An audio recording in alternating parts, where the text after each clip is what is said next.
So it is Sunday and it is Father's Day. And I want to send a special acknowledgement to all of the fathers that are out there. I hope that you all are enjoying your day. I was actually downstairs relaxing, catching up on some news, and was trying to recover from a very active morning, doing things here around the house in the yard starting around 6:30 this morning. But as I was relaxing, I started to read some news, and I went down a couple of rabbit holes, which prompted me to come and do this video right now because of what it was that I was reading. And I'll be completely honest, I am relatively new returning to firearms. And I kind of made myself a commitment that I was only going to do about one video a week for this channel. But because of what I was reading, I felt compelled to come up here and record this. I'm going to try to keep it as brief as I possibly can. Relatively new back to firearms. And I'll be completely honest, I haven't always paid attention to all of the issues that have swirled about over the years related to firearms and what was happening politically and all of that kind of stuff. I'll be the first to acknowledge that. But now that I am back, I am starting to pay attention. I am trying to become much more knowledgeable about what it is that is happening around me because I want to be aware. And that's why I was catching up on some of this news. That is why I'm recording this video, because something captured my attention and I wanted to speak on it. So I actually found this article, and I want to try to share my screen here of this article that I found. This news broke, I want to say a couple of days ago. So folks may be aware of this. I am playing catch up here, but it says breaking as of several days ago. Biden administration moves to cut off Lake City 223-556 ammo from the commercial market. So this kind of captured my attention because of 556. And I'm thinking about the whole AR worlds and what is happening politically with the government trying to enact bans and restrictions and red flag warnings and all of that kind of stuff related to certain types of weapons. And this Lake City thing captured my attention as I was reading it because that's in Missouri and my wife is very familiar with that area. So again, it's something that kind of captured my attention and I started to kind of dig into it. But it says, apparently not content with its efforts so far to make gun ownership more difficult and expensive for America's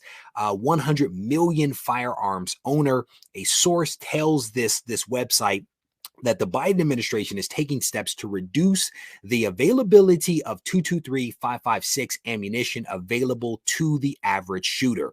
Now, this is actually a smart move. It's a smart move by the administration. If your goal is to stop the availability of certain weapons and you know that you're not going to be able to pass the laws to stop the sale of those weapons or get back all of the, as many as 25 million weapons that are out there that you don't like, making it more expensive is a really good thing, right? Inflation is on the rise. Interest rates are on the rise. Now, if we can make ammunition even more expensive, this is a win-win. It's a great way to have some success without actually doing a whole lot, right? In terms of positive stuff, right? But they are taking some steps here.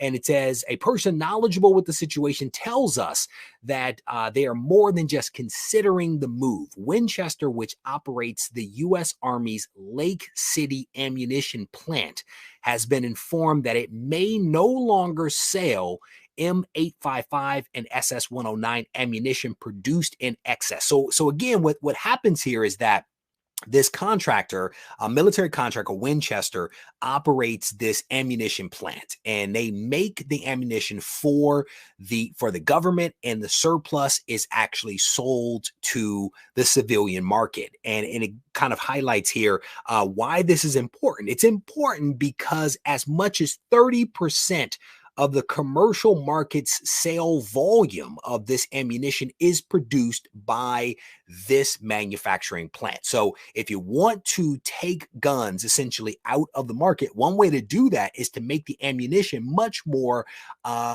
expensive. If you pull out 30% if you pull out 30% of the supply and demand is high and potentially increasing, that is going to drive prices up. That is essentially what this move by the government is doing. It is making it more expensive to fire firearms. And I can tell you for a fact that it's pretty darn expensive. Like, I've been looking into some of this stuff. Ammunition is super expensive, especially when you're talking about 5.56. There is no doubt about it. And if you're taking 30% of that out of the supply, it's going to drive prices up. I was speaking to somebody recently, and I did not know this. Again, I'm playing catch up here. I did not know ammunition was basically on demand. I assumed that there was like a warehouse somewhere nearby where all the bullets were stored and they just, hey, I need some, they ship it out. No, ammunition, to my knowledge, is produced just in time, right? There is a request that is made, it is manufactured, it is fulfilling that request. There is no warehouse, no storage that exists where this stuff sits and just waits for people to say, hey, I want it. So by removing 30% of the supply from the market, the demand is still high and possibly even increasing. That is going to immediately drive prices up because there's no surplus that's sitting out there waiting to be gobbled up. It's all on demand. And this is a really good move. It is a really good move because if your goal is to make it more difficult for people to use these weapons, this is a great way to do it. The problem is it's probably going to backfire. It's probably going to backfire because it's very transparent what you're doing. It's very transparent. Everybody will see it. And again, I'm playing catch up. You guys may already be ahead of the curve here. But it says the motivation here is obvious. The Biden administration is attempting to further spike the price of ammunition, squeezing the owners of America's favorite rifles, the scary ones, that the president assures is only good for killing people and taking down Kevlar vest wearing deer. This is a crazy move. Folks are going to see it for what it is. And hopefully this can be prevented. Hopefully this can be prevented. But again, this is something that captured my attention. And there's a lot of swirl about this, about what this could mean for the military's preparedness, what this can mean for the hundreds of employees that are actually employed by this manufacturing plant. There are a lot of ramifications to this. But again, it's pretty clear that what is probably going to happen is that prices for 5.56, 223 is going to go up. So again, I made a commitment that I wasn't going to do multiple videos in a week, yet here we are releasing another video. But with that said, we are going to wrap this up. I want to thank you guys for checking it out. I hope you enjoyed it. And if you did, if you have thoughts, be certain to leave those thoughts behind. Again, I am relatively newly returning, so I am interested in hearing what you all's thoughts are on this. I know that some of this has been attempted before. It has failed before. Do we think that they're going to be successful this time? Are there things that we need to think about to maybe prevent this from happening? Leave your thoughts behind down in the comment section because I'm very much interested in reading them. So with that said, we're going to wrap it up. Thank you as always.